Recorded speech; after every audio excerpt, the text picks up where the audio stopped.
Up. Dobar dan, dobrodošli. Začenjamo 3. sezono serije Up.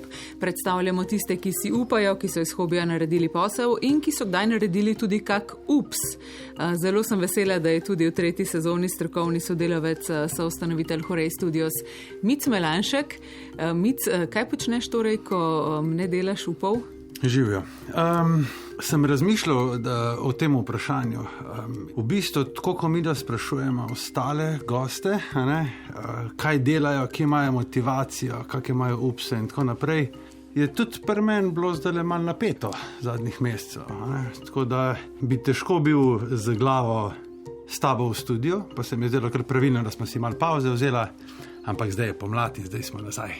Je že skoraj poletje in res smo spektakularno otvorili to 3. sezono. Kaj ti pri nama v gosteh je nečak tete Fride? Ja.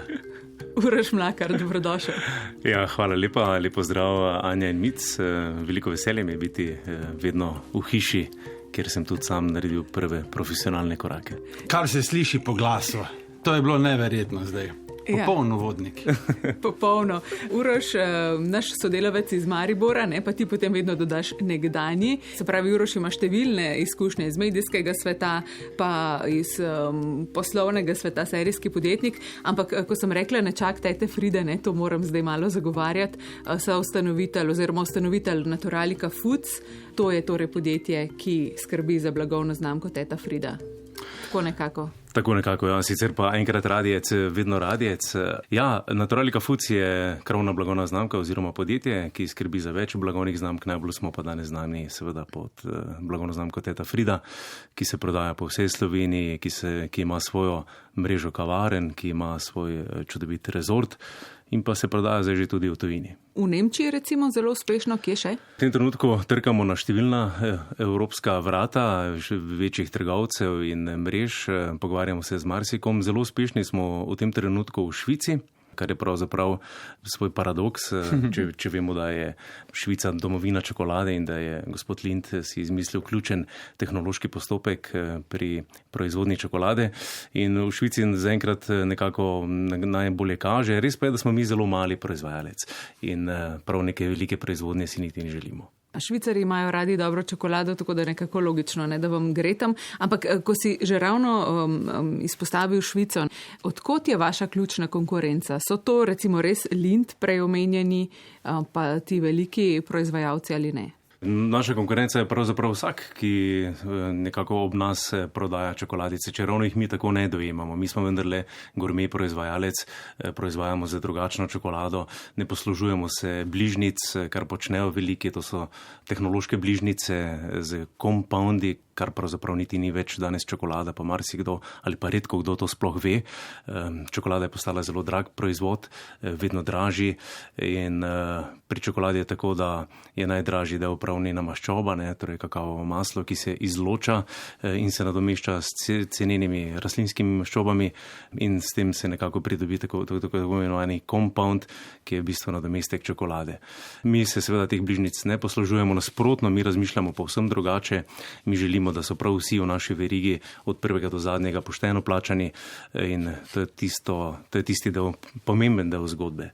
Torej na eni strani ta socialni vidik, na drugi strani pa predvsem to, da je pri nas ustava, da je vse 100% naravno. Tako pri slaščicah, torticah, kot seveda tudi pri čokoladicah in verjetno se to na koncu tudi občuti. Jaz mislim, da vsaj moj krog ljudi najbolj pozna teto Frido po lokalih. Greš tja, se sedeš, nekaj dobrega poješ. Kje je fokus? Kam daš ob tok ogromni, vseeno ogromni proizvodnji? Vem, da si rekel, da je mala proizvodnja, ampak glede na standarde, mogoče ko jih mi poznamo tle, se meni zdi ogromna. Kje je fokus? Poslovni fokus? Zelo dobro vprašanje, to se za zadnji teden sprašujem tudi sam. Svet se namreč zelo spreminja in s tem se spreminjamo tudi mi. Če je bil fokus pred leti v lokalih in v širjenju naše mreže, ideja je bila, da se širimo z našo franšizno mrežo. Naša mreža je namreč v celoti franšizna po celi Evropi in imamo tudi ponudbe velikih finančnih skladov, da nam pri tem pomagajo, pa seveda tudi lastnikov nepremičnin ali pa shopping centrov, pravzaprav v tem evropskem prostoru. Smo z nekako to krizo, epidemijo, ta fokus malo spremenili, smer spremenili in se preusmerili bolj v trgovski del. Je res pa je, da smo sedaj znova na razpotju, kateri je pravilen. Kajti v trgovinah so barijere za vstop zelo visoke, marže pa zelo nizke. In ta bitka je mogoče z temi velikimi naprej manj uspešna ali pa nepredvidljiva, tako da potrebujemo še kar nekaj premisleka. A te mikajo skladi investicijski? A je to pot naprej? Ne, sam mislim, da ne. Jaz ne verjamem, da je sklad lahko strateški lastnik. Sklad prihaja v zgodbo z nekim namenom in to je finančni. Pri nas pa delamo res z veseljem, z srcem in ko se bo to spremenilo, se bo spremenila zgodba in v to zgodbo ne verjamem. Ups. Uroš, lahko zdaj morda malo postavimo stvari še v številčne parametre. Omenjata z Micem lokale. Po celi Sloveniji so, koliko jih je zdaj, 7? Skupaj imamo 9 lokalov, okay. Kmalu odpiramo še enega, ki sicer ne bo naš, neposredno v našem rezortu, ampak bo v okviru našega kompleksa. Smo po vsej Sloveniji, od Maribora do Kopra, sicer pa imamo tudi ta rezort, Chocolate Village, pravzaprav čokoladna vas, Tete Fride, ki ima malo bolj večji tudi odmev v tujini. 110 zaposlenih, Naturalika Foods? Približno v celotnem sistemu, morda celo nekaj več. Letos načrtujemo nekaj čez 6,5 milijonov evrov prihodkov. Sami izdelki se pa prodajajo nekje na 250 prodajnih mestih. 110 zaposlenih. Koliko tega jih je strežba? 30%. Kako ob tok velikemu stroju zagotavljate motivacijo teh, ko delajo v strežbi? Ker gostinstvo je bilo na udaru. To se mi zdi, da je bila taka. Puščali so te službe, potem je bila fluktuacija, zdaj se mi zdi, da je borba za te kadre, da se hitro menjajo službe. Veliko se poslužuje študentov, ker so v narekovajih poceni, hitrih dobiš, hitrih zamenjaš. Kakva je tu strategija?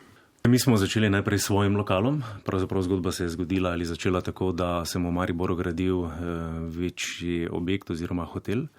Vmes se je zgodila takrat prva finančna kriza in v nekem trenutku smo računali tudi na evropska sredstva. Nič od tega se ni zgodilo. Banke so rekle, Uroš, ne samo, da ne gremo dalje, še kar smo že dali, bi imeli nazaj. In bil sem v res velikih težavah. Ampak z zaupanjem, vero in nekako dobrim odnosom z partnerji, ki so verjeli, da lahko projekt pripeljem do konca, sem ga zaključil takrat.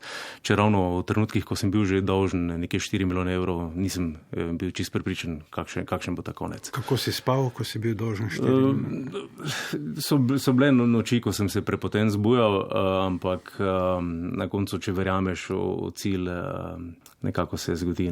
Je pa res bilo potrebno veliko samomotivacije, pa ohranjanje fokusa. Poti na Pohorje ob 5 zjutraj. Tudi. In ko sem prodal potem uspešno večji del objekta, ostal mi pa je lokal, je bila na vrhuncu kriza. Takrat so se lokali v Sloveniji zapirali, ne odpirali. To je bilo 2010 približno. Tako, ja. Točno. In mi smo nekako, takrat sem sam tudi bil malo zmeden, ali ne odpremo lokale ali ne. Kljub temu sem vztrajal v tej zgodbi in sem rekel, odprli bomo lokali in ponudili bomo stvari, ki bi si jih jaz želel imeti na krožniku, ki jih privoščim samemu sebi in svojim prijateljem. In ko smo odpirali, sem bil šokiran, kajti že od začetka kot sladkosned sem želel imeti široko ponudbo slaščic, kako je ta prehrambena industrija nekako izpilila se v tem, da prevzame na nek način tudi ta gostinski del z polproizvodi, z proizvodi iz praškov in past in tako dalje. Mi smo nekako, oziroma s partnerko sva rekla, tega absolutno ne bomo imeli, ne glede na to, da to je ena super krajšnica, pa varna pot, pa v smislu tudi ekonomičnosti dobra pot.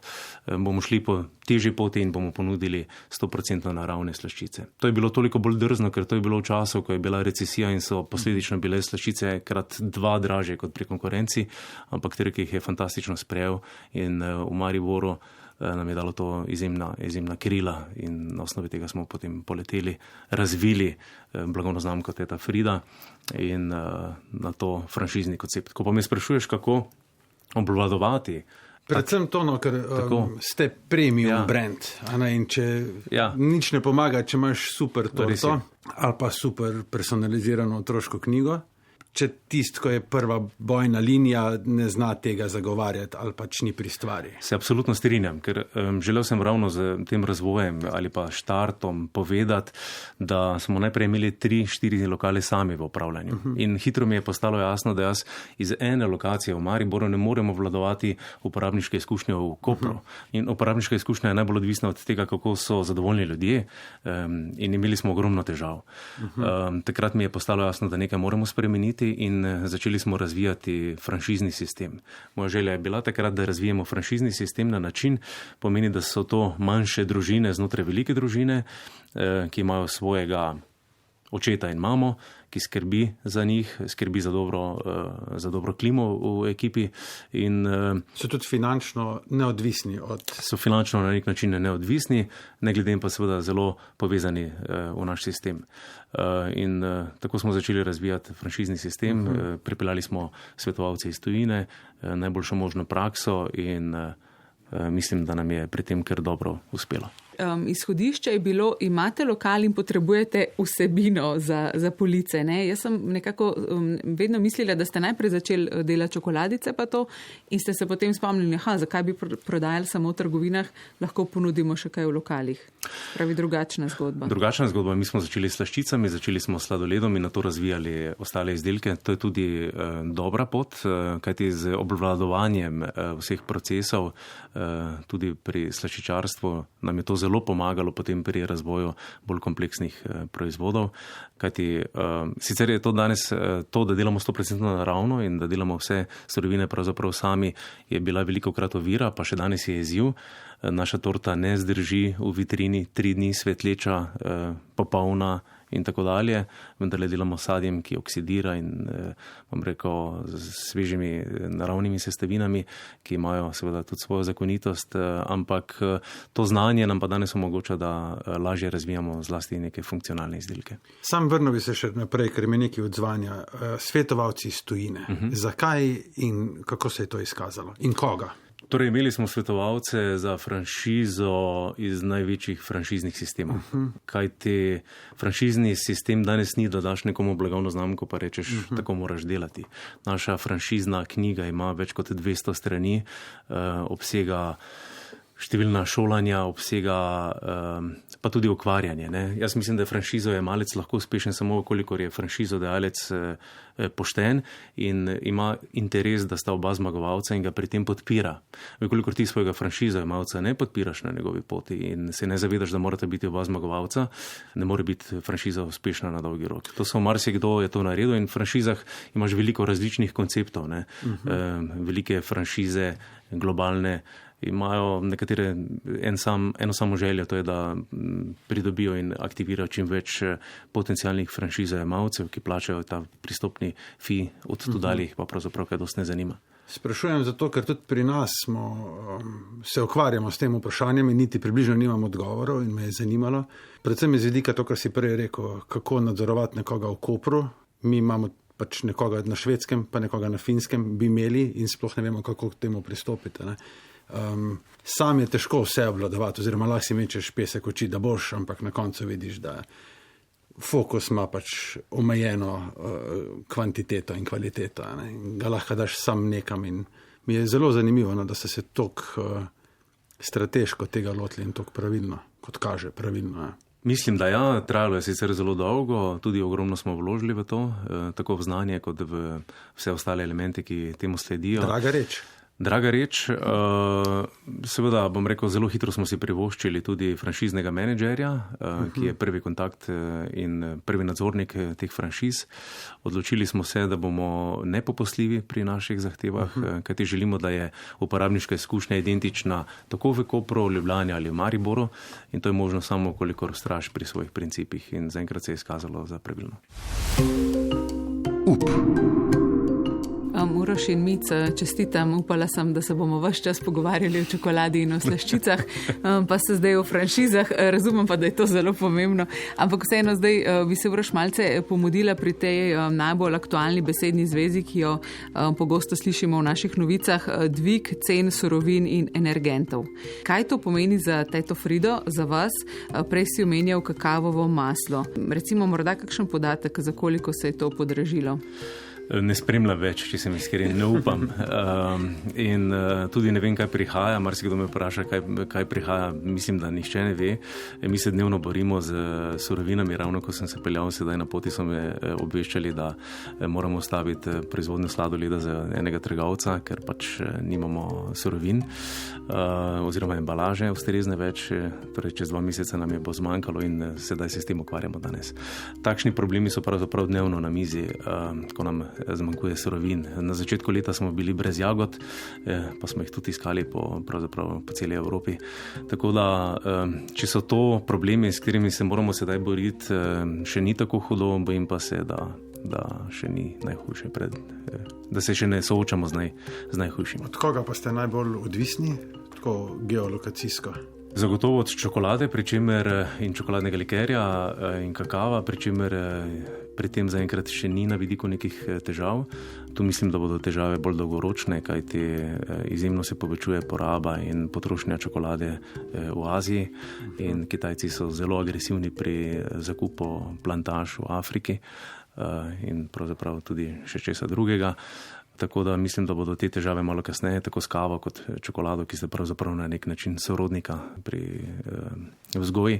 V tem trenutku pa seveda s temi bolj bazičnimi sestavinami. Pšenica, sladkor.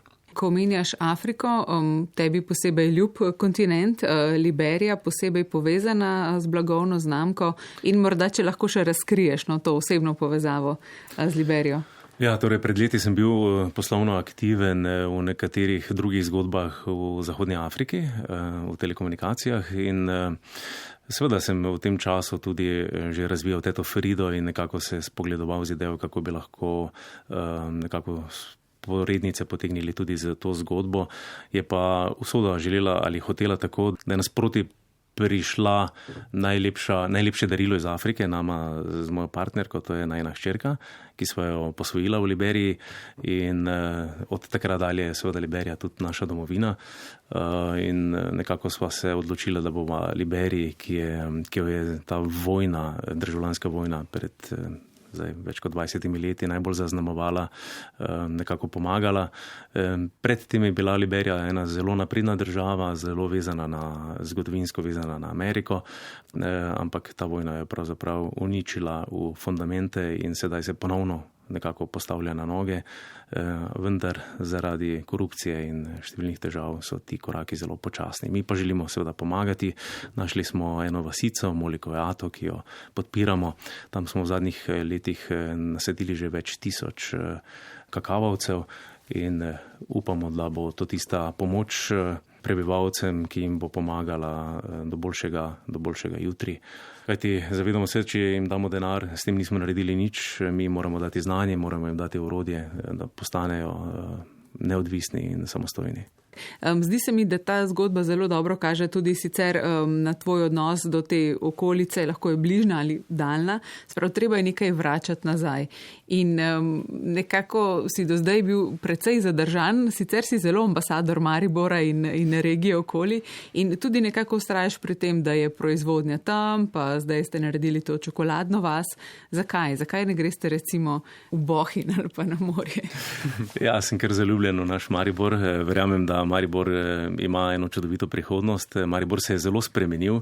Jaz sem vedno žalosten, ko se ustvarja vtis, da je v Mariboru pa toliko in toliko brezposelnih in socialnih problemov. Morda številke kažejo še vedno to sliko, vendarle pa mislim, da se prebuja, da se spreminja. Maribor postaja čudovito mesto za življenje in delo. Mislim, da je na pravi poti in se počutim zelo odlično tam. Živel sem po celem svetu, ampak vedno tam, kjer si nekako pognal korenine, je najljubše in najboljše in tam je všeč. Ja. In ponosen sem, da smo res ambasador Maribora, sploh ko so nas zaradi čokoladne vasi obiskovali največji mediji iz celega sveta, ali pa se še danes to dogaja. Čokoladna vas, čokoladni glamping, ne, na nek način hiške v naravi in potem lahko tam do onemoglosti ješ. Zveni malo tako kot Janko in Metka. Ja, pravlična dežela. Ja, in ta zgodba je marsikoga očarala, zgodila se pa je zelo spontano. Mi smo iskali nove prostore za proizvodnjo in smo jih našli v stari čolnarni ob Dravi. In ko smo se tja vselili, to je pravzaprav bil prostor, ki ga ni nihče želel. Lastnik so bile Dravske elektrarne, pa tudi niso imele neke prave vsebine v tem prostoru. In mi smo ga preuredili v proizvodnjo in en manjši lokalček, zraven je pa bilo še večje zemljišče, ki smo ga kasneje odkupili. In ker sama se je nekako vrinila ta ideja, da naredimo tam čokoladno vas. Bilo je povezano kar z veliko ovirami administrativnimi, ampak smo uspeli in zgodba je uspela. Celo bolj, kot smo sami načrtovali. Start-up.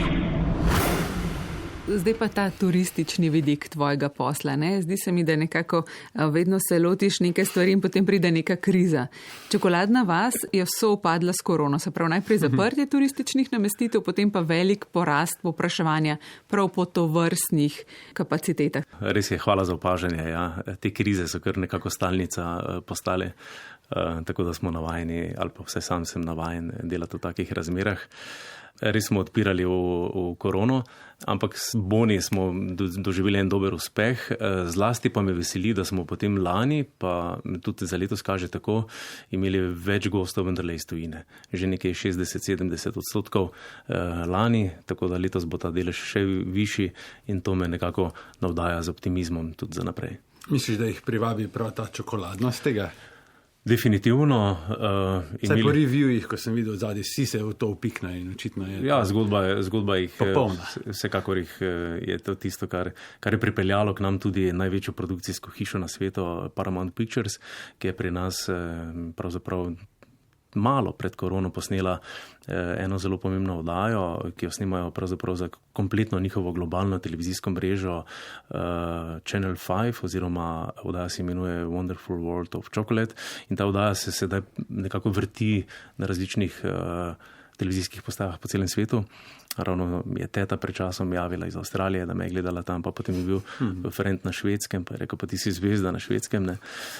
In to je res bilo eno izjemen dogodek, ampak so ga nekako pripeljale pa tudi v našo vasico na Ključja. Najprej se je začelo v Angliji z objavo oziroma zanimanjem Independenta, pa potem je izkazal interes Mirror, pa potem sta k nam prišla gospod Škorjanc, plesalec iz Anglije z njegovo punco. To so potem videli pri Forbesu, producenti so brali Forbes in oni so se odločili, da pridejo k nam. Tako da, evo, takšna je bila približno logika tega, ampak ja, imeli smo malo sreče, malo pa tudi mogoče vesolje nam pomagalo.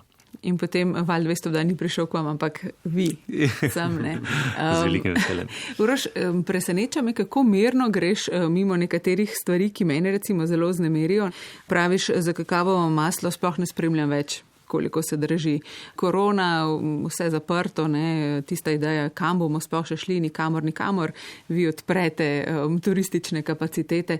Se pravi, odkot ti ta mirnost ali pa samozavest, da so krize del posla na nek način in da boste že, oziroma, kot praviš sam, saj ne vem, kako bo, zdaj nimamo embalaže, nekaj zapiramo, ustavljamo, ampak gremo naprej. Morda zaradi tega, ker se ne identificiram s tem na način, da je to del mene, in imam do vsega, kar sem ustvaril v življenju, neko distanco. Pa morda tudi zaradi tega, ker sem vzgojen v nekih skromnih okoliščinah. Nihče mi nič ni podaril, vse, kar sem naredil sam. In se zavedam, da je moč v meni in da tudi, če se svet spreminja, to še ne pomeni, da sam ostajam brez moči za te spremembe. Pomeni, da moramo iti skupaj z spremembami naprej. Če ti nič ni podarjeno, če veš, da si naredil sam, pomeni, lahko naredim še enkrat iz nule, tudi če se tako zgodi. Ampak delaš pa zelo veliko potezno vse skupaj, ne? Moje vprašanje, s kom se pogovarjaš? Kdo je tvoj tisto, ko te posluša, ko gre dobro, ali pa ko gre narobe. Ker mi smo dva v podjetju in to zelo pomaga. Ja. Še zelo je blagodejno, da ena drugega kdaj preložima karkoli. Kdo je tvoj Sancho Panza? V tem trenutku je to moja partnerka Tanja in ona je zelo grounded, ja. Jaz se zelo hitro lahko poletim. Če ravno, odkar imam tudi sam družino, sem se zelo umiril. Jaz si znam predstavljati, da bi teta Frida pred 15 leti imela bistveno večji pospešek. Ampak... Ki ni nujno, da bi bil pravilen. Ni nujno, da bi bil pravilen, zdaj pa marsikomu se zdi, da je veliko potezno, meni se pa zdi, da je zelo nestresno in počasi delamo. Popolna kombinacija. Ja. Se ti zdi, da vodi sistem 110 ljudmi in pač obvladujete Slovenijo in del Evrope in da je to tako nek družinski biznis na nek način. Na nek način in se tudi trudim to filozofijo ohranjati v podjetju, da se imamo fajn. Pravzaprav me je strah, da bi bili preveliki in da bi se te energije in ta razmerja spremenila. Uroš Mlakar, teta Frida dejansko obstaja? Teta Frida je danes naš navdih, nekako smo se odločili, da je obstajala. Rekli smo, da nikoli ne bomo povedali, kdaj je premenila in šli v te detajle, ampak je njen življenjski stil, način življenja je pa tisto, kar nekako definira tudi to blagovno znamko. Aktivna je bila teta Frida. Zelo. Bila je aktivna. padalka, bila je pilotka, bila je motoristka, vse živo. Zelo aktivna torej in to nekako zdaj naj bi bili tudi potrošniki, ne, ali pa ljudje, ki jih vi nagovarjate. Kako torej se prilagajate temu, da je pa zdaj pomembno, da je življenjski slog zdrav oziroma ideji, da so kalorije in kilogrami pomembni? Mi smo že začeli s tem, s to idejo, da ni vseeno, kaj ješ. Morda izbira to tudi iz mene in moje partnerke, da nam je zelo pomembno, iz česa je kaj narejeno.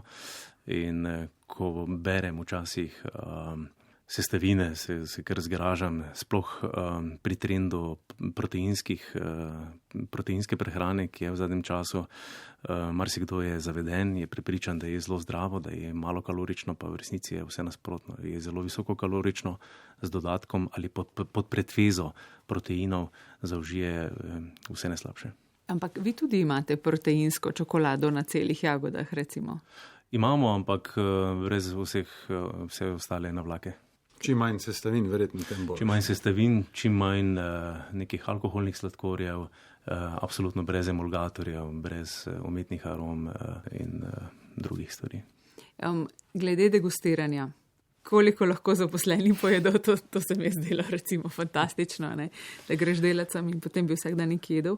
In kako ti recimo degustiraš stvari? Ker razumem, da ti je pomembno, da stvari, ki jih proizvajate, prodajate, da so zdrave in fine, se pravi ti...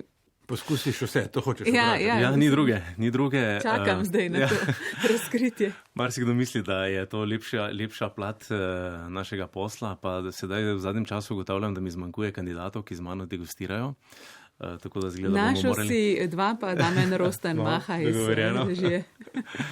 Je pa res, da imamo zelo specifičen pogled na to, kaj mi degustiramo. In mi smo bistveno bolj omejeni z tehnikalijami samega proizvoda, ne, in z tehničnimi zakonitostmi. Ni pa enostavno. No, naši sodelavci včasih, ravno včeraj smo imeli eno degustacijo, pa sem na koncu ostal sam. Moj problem pa je, da ko degustiram, ne, ni mi dovolj potem ena žlička sladoleda, ne, ampak kar cela skledica. Ne, tako da, to je problem. Moram se naučiti zaustaviti se. Ne. Pa moram iti o 5:30 na pohore zjutraj, ni druge. Uroš, kaj pričakuješ zdaj v naslednjih mesecih, čeprav praviš, da v bistvu niti nočeš vedeti, ampak nekako imamo vsi zdaj to idejo, da bo zelo negotovo. Jaz se vedno fokusiram na najboljše, na cilje, na izzive. Vem, da bomo odreagirali na najboljši možni način. Sveta mi ne moremo spremeniti, lahko se pa prilagodimo in prepričan sem, da bomo našli neko formulo. Zagotovo se nihče ne bo nehal sladkati, ne bomo nehali jesti. Pa tudi mislim, da na koncu, ali pa upam in verjamem, da ne bo tako dramatično, kot se napoveduje. A bo franšiza v Štokholmu kdaj? To nisem prepričan, tega pa ne izključujem in se mi ne zdi nemogoče. Super. Sem mislila, da boš vprašal za Velenje. Tam vas še ni, ne? Uroš Mlakar, hvala torej, da si se oglasil na Valu 202. Pozdravi tiste, s katerimi najraje in najbolj pogosto delaš, pa ostani tako zelo prizemljen in optimističen. Hvala vama, bilo me je veliko veselje. Meni je celo oddajo krulo v želodcu, tako da gremo. Imaš paket za prvo pomoč? Hvala. Start up.